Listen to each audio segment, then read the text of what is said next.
시청자 여러분 안녕하십니까. 이제 3월 4일인데요. 여러분들 잘 아시다시피 오늘부터 이제 사전투표가 시작이 됐습니다. 사실상 이제 대선이 말이죠. 제외 동포들 선거가 끝났고 그 다음에 이제 사전투표가 시행되고 있는데요. 오늘 11시 현재 5.38%. 그래서요 동시간대 대비 지금 최대 투표율을 기록하고 있어서 이 사전투표가 시행된 이후에 가장 높은 투표율이 나올 가능성이 크다. 이게 이제 지금 언론의 평가입니다. 그래서 우리 윤석열 후보를 지지하는 야권에서는요, 이 사전투표하면 뭐 부정선거가 된다. 그래서 기피하는 경향이 있는데 이러한 이 고정관념 그리고 선입견을 이제는 완전히 떨쳐버리시고 과감하게 사전투표를 하시는 것이 9일날 본선거를 앞두고 기선을 제압하는 것이다. 이렇게 해서요. 내일 보도가 나올 때 이 정권 교체를 바라는 야권 이 유권자들이 더 많이 사전투표를 했다. 이런 평가가 나올 수 있도록 대대적으로 해주시고요. 그러다 보니까 역대 선거 중에서 말이죠. 대통령을 비롯한 이 대선 후보가 전부 사전투표를 하는 것도 이번이 처음이라고 합니다. 이 얘기는 결국 뭡니까? 사전투표 안심하고 해도 된다는 얘기죠. 더구나 윤석열 후보와 윤석열 후보 부인 김건희 대표도 오늘 사전투표를 했습니다. 그리고 이재명 후보는요. 이 광화문 인근에서 사전투표를 했는데 부인은 사전투표를 안 했어요. 예. 자, 그래서 이 관련된 그리고 말이죠. 지금 문재인 대통령이 오늘 사전투표를 하면서 사전에 입장을 올렸는데 아주 정말 노골적 민주당 선거운동을 하고 있어요. 그래서 우리 국민의힘에서 이 반박하는 입장을 내놓고 있고 전형적인 대통령의 부정선거 사례가 아닌가 하는 생각이 들 정도로 심각한 이 뭐라고 할까요? 이 법적 논란까지 이야기하는 이러한 입장을 대통령이 내놓았습니다. 이것도 한번 살펴보도록 하겠습니다. 자, 그리고 이제 김건희 대표가 오늘 사전투표를 했는데요. 사전투표 관련된 동향도 말씀을 드리겠습니다. 먼저 지금 이제 우리 윤석열 후보는 부산에서 사전투표를 했어요. 부산 남구청에서 사전투표를 했는데 이 부산에 가서 사전투표했다는 얘기는요. 부산은 여러분들 아시다시피 오거돈 시장, 민주당 시장 하다가 지금 이제 박형준 우리 당 시장이 처음 오래간만에 지금 시정을 지금 펼치고 있는데 그렇기 때문에 집도끼 단속 필요성이 TK에 비해서 PK 지역이 굉장히 시급해요. 그래서 이 전형적인 말하자면 우리 집도끼 단속을 위해서 벌집을 위해서 이쪽에서 사전투표를 했다. 이렇게 이해하시면 될 것 같고요. 그리고 이제 UN 기념공원도 참배를 했어요. 그래서 사전투표는 정권을 교체하고 새로운 희망을 찾기 위해서 반드시 해야 한다. 많은 국민께서 사전투표를 해달라. 이러한 입장을 내놨고 오늘이 3월 4일이잖아요. 여러분들 다 기억하시죠? 검찰총장 그만둔 지 딱 1년 되는 날이다. 그래서 작년 3월 4일 날 자유민주주의와 법치 그리고 정의와 상식이 무너져 내리는 상황에서 도저히 더 이상 검찰총장으로서 법 집행을 하기 어렵다고 판단해서 사퇴한 날이다. 제가 그날 또 대검찰청을 나오면서 어느 곳에 있더라도 자유민주주의와 국민보호에 최선을 다하겠다. 이런 말씀을 드렸다라는 입장을 내놨습니다. 그리고 유엔 묘지는 자유의 국제연대를 상징하는 세계사적 장소이고 우리나라도 이제 자유의 국제연대 덕분에 자유민주주의를 갖게 된 만큼 앞으로 국제적 책임을 다해야 한다. 이렇게 입장을 내놨습니다. 그리고 사구에서 유세를 시작한 뒤에 이 사상구에서 말이죠. 최초의 문민 대통령 김영삼 민주정신 개성을 주제로 한 유세를 할 예정으로 있고요. 그 다음에 부산 북구 구포시장 유세도 하고 그리고서 TK 지역으로 이동을 합니다. 그래서 경북 경주시 경산도 방문하고 또 대구 달서구로 이동해서 또 유세도 하고요. 경북 안동시 그다음에 영주시에서도 잇따라 유세를 할 예정으로 있습니다. 그리고 오늘 부산 유세에서요. 특징적인 것은 작년에 말이죠. 이재명 후보가 작년 11월이죠. 부산은 참 재미없고 솔직히 강남 같지도 않다. 젊은이들은 같은 조건이면 서울로 가고 싶다라고 한다. 이렇게 해서 부산 차별 발언으로 그야말로 대대적으로 망신을 당한 사례가 있어요. 그래서 이거를 빗대서요. 오늘 윤석열 후보 이 후보가 부산에 와서 뭐라고 했냐. 부산은 재미없고 초라하다고 얘기는 했는데 저는 부산을 서울과 똑같은 대규모 경제 도시로 비약시키겠다. 그러면서요. 그야말로 아시아에서 내놓으라고 하는 이 멋진 해양도시로 만들고 부울경 메가시티도 GTX를 비롯해서 고속도로와 그리고 철도 촘촘히 깔겠다. 그래서 대규모 경제 단일화를 추구하겠고 이를 위해서 적극적으로 지원하겠다라는 이런 지역 개발 공약을 내놨습니다.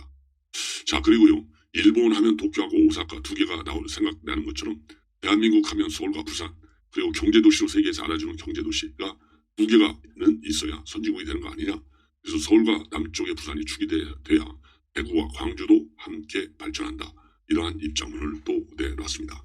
아주 단단한 그리고 실현 가능성이 굉장히 높고 효율성이 높은 이러한 지역 개발 공약을 내놓은 것이죠. 예, 그리고 국민 앞에 뻔뻔해도 유분수지 어떻게 이런 사람을 대통령 후보로 내세운단 말이냐. 예, 선거 여론을 앞두고 무슨 정치 개혁하느니 개헌한다느니 이런 떠드는 소리 다 들었냐. 국민들이 밀어줬을 때 주구장창한 5년의 세월을 무엇을 하다가 선거를 열흘 앞두고 이런 쇼를 하는 거냐. 이렇게 비꼬았습니다. 그리고 이재명 후보 범죄 의혹을 검찰에서 수사를 안 한다. 작년 9월부터 국민의힘이 특검을 하자고 주장했더니 180석 갖고 들은 척도 안 하다가 엊그제 TV 토론할 때 특검하자고 나선 거 봤냐? 이제 정권이 바뀔 것 같으니까 저런 소리 하는 것이다. 예, 이렇게 얘기하고요. 그리고 이제 노동의 가치와 권익 굉장히 중요시한다라는 입장도 밝혔고 그래서 노동자 권익을 제대로 좀 보호하겠다. 도대체 이 민주당 정권에서는 강성 노조만 편들었지 노동자 권익이 보호됐느냐? 이렇게 비판하고 있습니다. 예.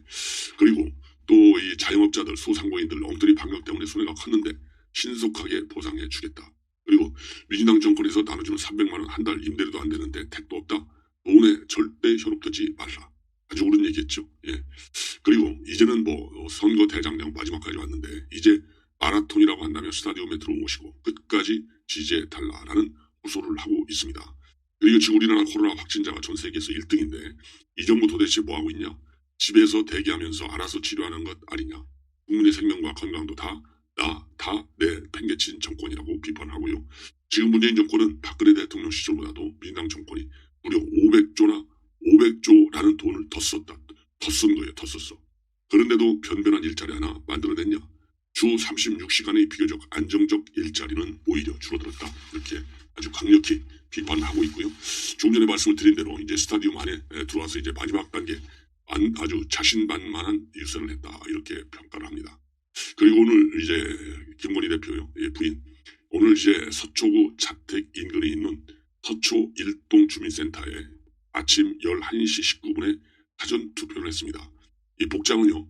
짙은 회색 코트에다가 빨간 스카프를 둘렀고 둘렀고요. 양말도 빨간 양말을 신었다고 합니다.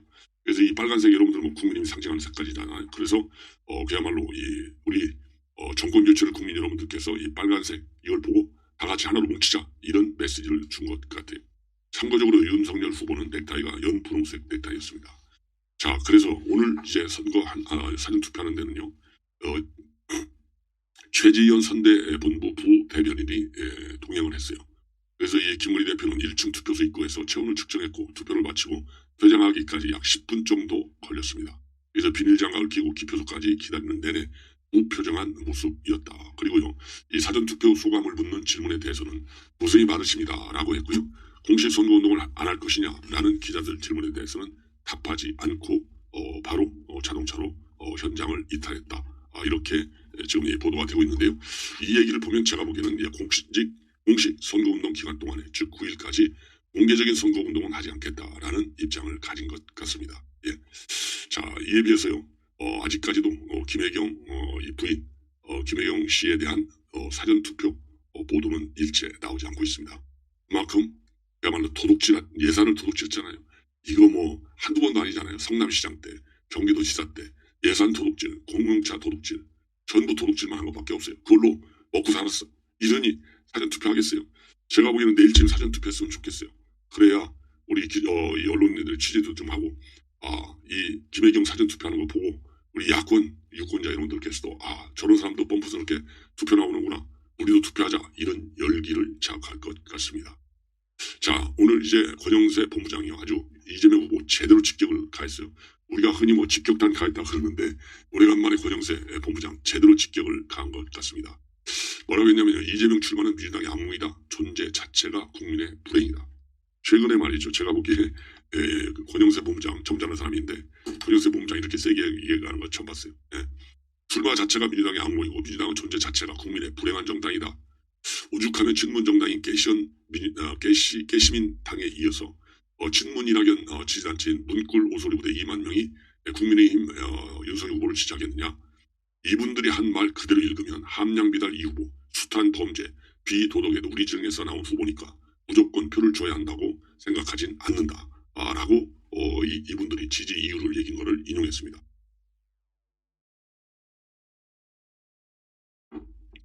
그러면서요, 민주당의 내로남불 행태도 국민의 비웃음을 사고 있고, 또 어제 토큰 단일화를 나눴는데 이거를 나눠먹기, 배신하고 비난하고, 이 하루 전에 김동연하고 단일화한 기억도 안 나고 안 후보를 끌어들이겠다고 오밤중에 의총 쇼까지 벌인 거, 이거 다 잊었냐? 그리고 조원진한테까지 전화했다는데 지금까지 무시하고 비난한 기억은 다 지워버린 거냐? 45년 내내 국민 편가르고 이중잣대를 보이다가 국민 심판을 목전에 두고 있는데 여전히 못된 버릇을 못 고치고 있다. 졌지만 잘 싸웠다는 뜻을 젖잘싸라는 말이 있는데 지금 민주당엔 졌고 못 싸웠다라는 전 못 싸라는 말이 딱 어울린다. 부적격한 후보 때문에 선거를 정상적으로 치를 자신이 없다면 지금이라도 깨끗하게 사퇴시키고 국민 앞에 무릎 꿇는 편이 낫겠다. 저는요 이제 어차피 늦었으니까 저는 사퇴는 요구 안 하고 계속 선거운동을 했으면 좋겠어요. 그러면 정말 얼마나 뻔뻔스러운지, 저런 사람이, 여당의 후보가 대단히 기가 막히다. 더 열받아가지고 더 투표율가 높아질 것 같아요. 민주당에도 상식적인 분들이 많다. 그런 분들이 깊이 생각할 때고 허위사실을 계속 퍼뜨리고 네거티브전으로 국민을 속이려 한다면 정치개혁 차원에서도 법적, 정치적 책임을 묻지 않을 수 없다. 이렇게 비판하고 있어요. 자, 야합이라고 지금 돼 있잖아요. 우리 지금 야합이라고 비난했는데 이거에 관해서 MBC가 말이죠. 이러한 야합이라고 한 이 보도, 지나치게 편향적이다. 이러한 입장, 이 비판문을 내놨습니다. 바로 여러분들 잘 아시다시피 MBC 노조 제3노조 여기에서 비판 성명을 발표했어요. 오직하야 말이죠. 이 자기네 노조에서조차도 이렇게 말하자면 비판한 거, 이 편파적인 보도가 심각하다. 이러한 성명을 내놓겠습니까? 통상적으로 말이죠. 이렇게 하면 여쪽 것도 하나 쓰고 야쪽 것도 하나 쓰고 이렇게 해서 좀 균형 맞춘 보도를 해야 되는데 윤, 안 단일화서는 자리 나눠먹기 야합. 이 야합이라는 말은 도대체 말이 안 된다는 겁니다. 이 정도로 이제 큰 뉴스가 쓰면 그야말로 여야 반응을 하나씩 넣어주면서 제목을 다는 것이 정상이다 이거죠. 자, 그러면서 이 노조의 성명문안을 보면 윤, 안 단일화설이라는 말이 야당에게 유리하니까 야당의 입장을 생략하고 여당의 반응만 제목에 따라서 균형을 맞췄다고 변명할지 모르겠지만은 하루 종일 네이버, MBC 뉴스 천문에 윤, 안 단일화설은 자리만 나눠먹기 이런 제목이 뜬다 이거예요. 이걸 보고 어떤 생각을 하겠냐 이거 유권자들이. 이 정도가 되면 언론이나 할 수 없다. 이렇게 방송되는 것을 방치한 MBC 뉴스는 후일 엄중한 패널을 뭐라 그럴까요? 책임을 져야 한다. 그러니까 윤석열 후보가 이거 하나만 보더라도 즉 언론, 이 편향된 보도, 이 매너리즘 고치기 위해서라도 윤석열 후보가 반드시 당선돼야 된다. 이렇게 보여집니다. 자, 문재인 대통령이 얼마나 노골적으로 말이죠. 이 부정선거를 했는지 여러분들 민주라는 단어를 말이죠. 지난 3.1절 기념사에서는 뭐 18번 사용했다고 되어 있잖아요. 근데 작년 3.1절 기념사는 3번밖에 언급을 안 했어요. 6배나 더 많이 썼어. 그래가지고 또 문제가 뭐냐. 첫 민주정부가 김대중 정부라고 그랬어요. 그러더니 오늘 이제 사전투표를 앞두고 이 페이스북에 글을 올렸는데요. 민주라는 말을 3번씩이나 강조했어요. 그래서 지금 우리 국민의힘에서 강력히 반발을 하고 나섰습니다. 자, 뭐라고 썼냐면요. 모두 투표해 주십시오라는 제목이 그래서 300여 자에 불과한 짧은 동료 메시지인데도 불구하고 민주라는 말을 3차례나 썼어요. 어떻게 썼느냐? 민주공화국의 주권자로서 국민 모두 신성한 투표권 행사에 참여해 주길 바란다. 여기서 한 번 썼잖아요. 투표가 더 좋은 정치, 더 나은 삶, 더 나은 민주주의를 만들 수 있다. 또 민주주의를 썼어요. 그리고 오미크론이 기승을 부리고 있지만 정부는 확진자까지도 누구나 투표에 참여할 수 있도록 선거 관리와 선거 방역에 안전을 기하고 있다. 오미크론은 곧 지나가겠지만 우리의 민주주의는 영원할 것이다. 여기에서 또 민주라는 말을 썼어요. 여기에 대해서 이제 노골적인 대선 개입의 선거에 섰다. 이렇게 국민의힘 선대본부에서 공식 논평을 했습니다. 문재인 대통령이 민주당을 도울 수 있는 민주라는 단어를 3차례나 반복하며 노골적인 대선 개입의 선봉에 섰다. 자, 이런 문재인 대통령 얼마나 불안해야 이렇게 민주라는 말을 오늘 사전투표하면서도 3번씩이나 썼을까요? 그러면서요. 그 많은 지방 행보로도 청와대 참모진을 앞세운 야당 공격으로도 역사 왜곡도 서슴지 않으며 갈라치기를 한 것으로도 모자란다는 말인가. 하지만 이 정권이 마지막까지 발버둥을 쳐도 억난 민심의 거센 파도는 막을 수 없다. 지금 사전투표장에 길게 들어선 줄 보시라. 민주주의를 무너뜨리고도 끝까지 반성 않는 문재인 정권과 이재명 후보, 민주당에 대한 심판은 이미 시작이 됐다. 이렇게 지금 반박문을 내놨습니다. 그리고요, 지금 러시아에서는요, 러시아는 우크라이나에 있는 최대 원전을 지금 폭격했습니다. 그래서 불이 나 있는 상태인데, 이 자포리아 원전입니다. 그래서 우크라이나에서 가동되고 있는 원전이 총 15기인데 그중에 6기를 보유하고 있는 원전, 유럽 최대 원전, 여기에서 우크라이나 전력 생산량이 약 25%를 공급하는데, 그래서 지금 현재 이제 핵발전소를 폭격하고 있어서 지금 굉장히 우려가 되고 있다. 그래서 우크라이나 대통령도요, 원전의 공격을 가하는 것은 우리 역사상 인류 역사상 처음 있는 일이다. 러시아 측은 핵으로 세계를 덮겠다고 위협했는데 이제 위협이 아니라 현실이다. 폭발이 일어나면 모든 것이 끝난다. 유럽의 것이다. 이렇게 읍소하고 있는데, 지금 방사능 지금 유출 문제가 굉장히 초미의 이제 우려 사항인데요. 아직까지 이제 방사능 문제에 관해서는 일부 언론에서는 감지됐다. 그리고 또 다른 일부 언론에서는 아니다. 이렇게 지금 엇갈리는 보도가 나오고 있다는 점 말씀을 드립니다. 자, 마지막으로요, 이 갤럽, 이거 정말 기가 막히게 조작 의혹이 또 제기되고 있어요. 지난주에는 말이죠, 윤석열 후보가 1% 뒤졌는데 이제 다시 1%가 앞서는 것으로 지금 결론이 이 결과가 나왔습니다. 그래서 윤석열 후보가 말이죠, 39%, 이재명은 38%입니다. 그래서 이재명 후보는 이제 똑같이 38%고요. 지난주에 윤석열과 37 했는데 2%가 올라가서 순서가 바뀌었어요. 자, 1% 가지고 이게 장난치는 거 아닌 것이냐. 왜냐하면 이 한국갤럽도 똑같이 35%, 어떨 때는 1% 차이 여러 번 내놨어요. 그리고 중요한 것은 또 하나 이상한 게, 안철수 후보는 똑같이 12%야. 자, 이재명 12%, 안철수 12%. 그러니까 안철수 후보가 이 두 자릿수 유지시킨 게 아닌가 싶어요. 그래서 이 단일화의 이 파급력을, 영향력을 줄이려 하는 의도가 아니겠느냐. 이런 생각이 들어요. 그래서 윤 후보의 그러면 예상 득표율, 아까는 이제 지지율이고요. 예상 득표율은 43.4%, 이재명은 40.8%입니다. 그리고 안철수 10.9, 심상정 3.4. 그래서요, 지금 여론조사에서 윤 후보 지지율이 1%밖에 되지 않는데 득표율은 2.6%가 높게 나와요. 이거 수상하잖아요. 자, 그래서 한국갤럽은요, 안 대표가 후보에서 사퇴해서 예상 득표율 수치 자체에는 의미를 부여할 필요가 없다. 여론조사 단순 집계치와 예상 득표율의 차이점을 환기하고자 제시한다. 그래서 조사 종료 이후 시점에 단일화가 이루어져서 남은 기관의 변화는 가름하기가 어렵다. 한 입장문을 내놨습니다. 그리고 정당 지지도가 또 하나 문제가 있는 게 둘 다 또 똑같이 38%야. 그러니까 제가 NBS 이거 수상하다고 했잖아요. NBS는 지지율 똑같아. 그 다음에 정당 지지율 똑같아. 그 다음에 최고 뭐라 그럴까요? 투표율 똑같아. 이게 NBS 조작 의혹이다. 제가 말씀을 드렸는데 말이죠. 지금 여기에서도 이 갤럽도 정당 지지율 똑같죠. 그리고 여론조사 지지율은 또 1% 차이가 나게 해놨죠. 이거 수상합니다. 이게 이걸 보고요, 이게 무슨 사인입니까? 여권 지지층, 즉 이재명 지지층한테 이거 봐라, 뒤집을 수 있어. 전부 다 투표해.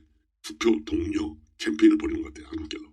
이거 심각한 것 같습니다. 그래서 당선이 되면 대표적으로 말이죠. 대표적으로 이 의혹, 조작 의혹, 이 외국 의혹이 있는 여러 개 언론조사 기관이 있는데 대표적인 게 KSY, NBS, 조금 전에 말씀드린 한국갤럽, 요런 데가, 그 다음에 박시영의 윈지 코리아 컨설팅, 요런 서너 군데를 제대로 좀 뭐라 그러죠, 이 조사를 좀 해야 되겠다라는 말씀을 드립니다. 시청자 여러분, 이걸로 오늘 첫 방송을 마무리하고요, 잠시 후에 또 두 번째 뉴스를 전해드리도록 하겠습니다. 우리 시청자 여러분들께서 제 방송 알람을 설정해서요, 많이 시청해 주시고 선거날까지는요, 제 방송 80만 구독자를 모실 수 있도록 많은 협조를 간곡히 부탁드립니다. 감사합니다.